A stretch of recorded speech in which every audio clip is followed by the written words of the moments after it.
Hey everybody, Mark Herman, aka LA Bengal fan, on Twitter, Facebook, Instagram, YouTube, repping the Bengals for the AFC Northerners.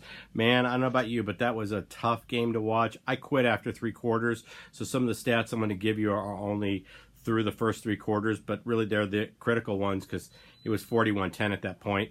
I just decided to bounce from where I was watching the game. I do want to thank Heath and Riley for being such gracious hosts to me today. But just couldn't take any more after that. So let's go through. If you haven't noticed, I'm wearing a Jeff Blake jersey. It's not because I don't love Jeff Blake, because I do love Jeff Blake, but I kind of feel like we were watching the old Bengals again. So it was just difficult to watch. It really was. The game couldn't have started off any worse. I think we went penalty, sack, fumble, punt, and then blown coverage, and we're down 7-0. So couldn't have silenced the crowd and taken everybody out of it quicker than what we did. We did answer on the next possession. And here, you hear me talk a lot about situational football. Niners get the ball back. We've got them in a 3rd and 6, and we don't get off the field, and they score a touchdown and go up 14-7. That was kind of a really pivotal moment because at that point, our defense was not playing well enough to match them score for score, and certainly our offensive line was not protecting Andy at all today. So we had, just to give you an idea, we gave up, this was through 3 quarters, we gave up 7 rushing plays of more than 10 yards. I mean, they just ran right through us like we weren't even there. Tackling was non-existent, and that was only through 3 quarters. Just to give you an idea just on total plays and talking about situational football and not being able to get off the field. Last week, our defense was only on the field for 49 plays. This week, they were on the field for 52 plays through 3 quarters. I don't even know what the total play count was for our defense because like I said, most of the stats I have are through 3 quarters. That's when I kind of compiled this because at that point the game was over. Shanahan completely outcoached Lou Anarumo. Just completely outcoached him. He had no answers for anything. Our defense, not only was our scheme bad, but the guys didn't execute. We couldn't tackle. I cannot, every time I watch Drake or Patrick play, I just get more and more frustrated because he's such just an average corner, and he's a horrible open field tackler. He celebrates the most minute things in the game and then blows the biggest plays. He basically gifted a touchdown last week to the Seahawks.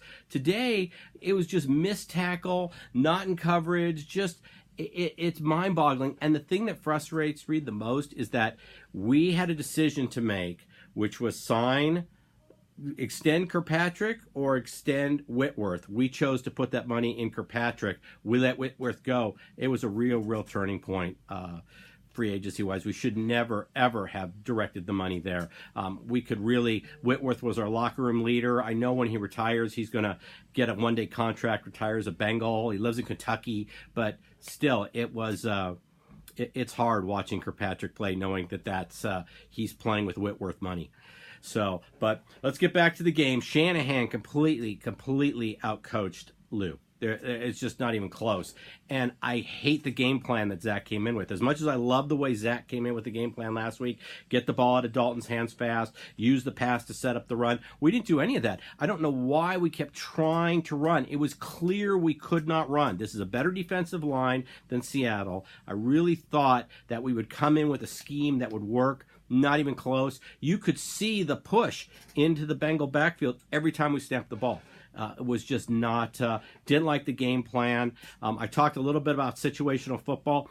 Andre Smith, we take a penalty for illegal motion with 1 second left in the first quarter because Andre Smith stands up thinking the play clock's expired and we're going to the next quarter. 5 yards. It's just stupid stuff.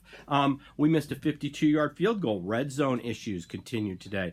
We missed a 52-yard field goal, which, you know, I'm not a big Bullock fan, and we should still have Jake Elliott, but we don't. But we had a play where Andy Dalton was running the ball.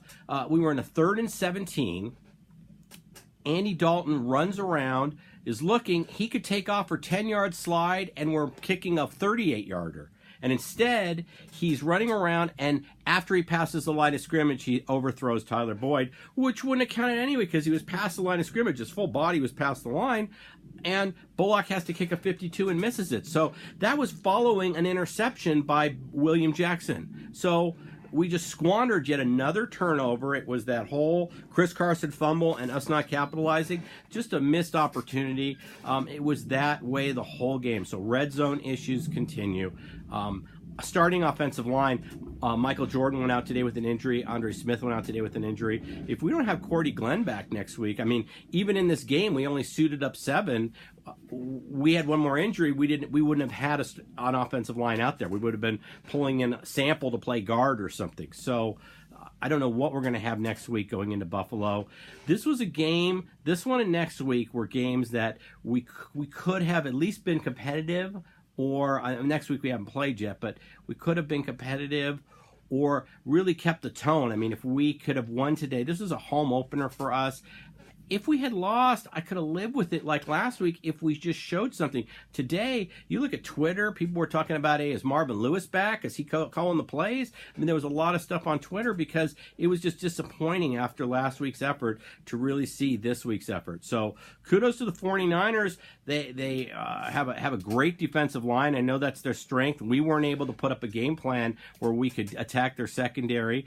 Like I said, they shut down our run game. The biggest thing is their offensive line protected Garoppolo. I really, really, truly believed that we would pressure Garoppolo based on what we did last week and make things difficult for him, and that would have kind of evened up the game. Instead, they just ran right through us, and like I said, Shanahan's play calling was far and above superior to anything Lou was calling on defense.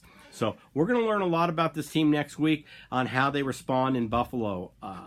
And if not, we could be looking at, I was looking at the schedule, and when the schedule first came out, I thought, oh no, we've got a week 4 Monday nighter against Pittsburgh. We could be looking at 2 0-3 teams in week 4 playing at Monday night game. It's really possible because guess where Roethlisberger was hurt today, but even if Roethlisberger's healthy, guess where the Steelers go next week? They're going to San Francisco for their home opener. San Francisco's won their first 2 road games, so they're going home to their home opener 2-0. So they're off and rolling. Perfect start to the season. Not the case for us. We're going to have something to prove. Well, I'll have more on the Buffalo game coming up, but if we don't have Michael Jordan and we're pressed to pull up somebody from the practice squad and Glenn doesn't come out of concussion protocol, we could be in trouble next week against the Bills. So not great news. Certainly not a new day. More like the same old day. And that's where we're at. I'm going to tell it like it is. Kudos to the 49ers. They came in and cleaned our clock, and we were outcoached and outplayed, and just a real disappointing Sunday. So with that, I will hope you all enjoy the rest of your Sunday. These are difficult videos to make, but they need to be made. It is what it is. So with that, I wish everybody a good day, and we'll catch you. If things hold true, it'll be Thursday night, a late night Thursday night post with a preview. DGBG will probably get a video up. Please take some time to watch it. Don't know what the Raven and Steeler guys are going to do. The Steeler guys tend to run for cover when they don't play well, so I don't know. We'll see. But please support the other videos, and if you haven't already, subscribed, okay? Take care, everybody.